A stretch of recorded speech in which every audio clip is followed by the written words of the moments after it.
चलोना संदर्भ SARS Covid नत्रगा COVID-19 है ma'am सिनारीब लेना सिदा फ्रंट लाइनर वर्कर ना आई थबक तौजरिबने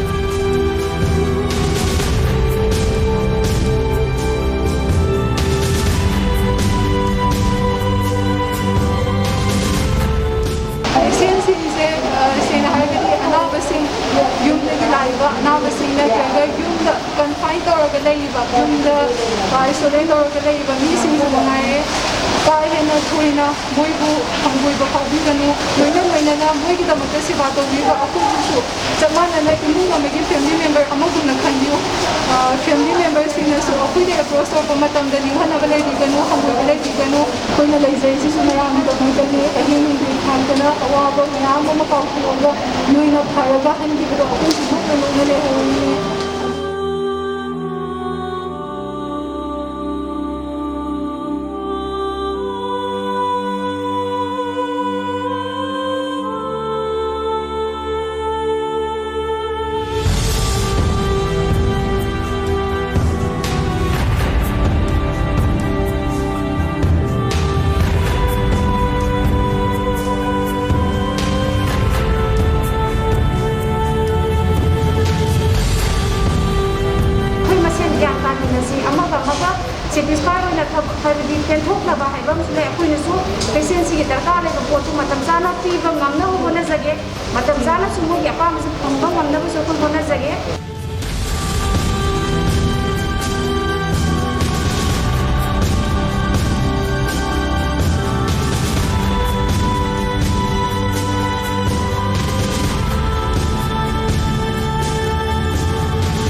ngasi megi tarik tarani thoi Florence Nightingale gi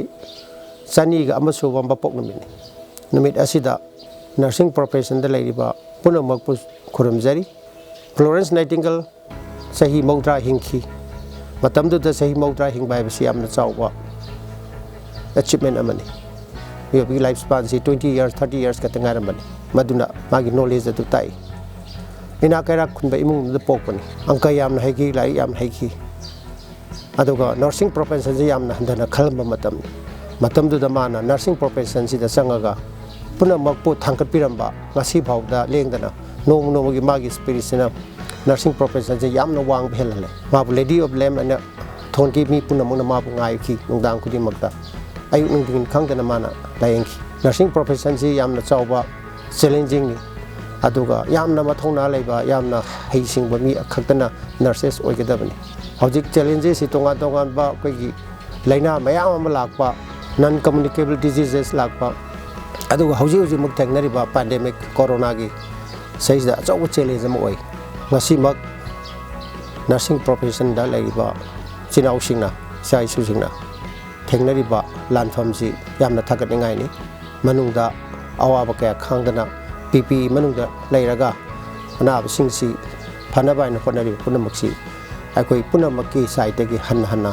khurumjari loinana thakat phongdoksari thank you ngasi malem gi nurses day ga mari loinana hakna wafam kharadung thamjaningi anaba layeng bada yamna chawna mateng oiribasi ayambada nurses ki moigi thodang duni hojik malem sigi pandemic sida yam chawna masida thodang lobiribi nurses mayambu hakna ikai khuna ba chari moigi ting thokna thawai khwak ta hapaga anaba mayam se covid anaba mayam se yengna bagi moina chongthoga anaba manak ta changaga service tawrisi leptana pung kumari moi rotation da tawraga moigi masa gi imung leirimni masa gi families leirimni adubu adumba amata khandana moina akina khangdana smaina yamna khnong thiraba dabak thiraba anaba mayam sebu laing wagi thabak da changchan masi akona yamna pokning nungsi amasung yam thakli aduga moi na tawbiriba service bu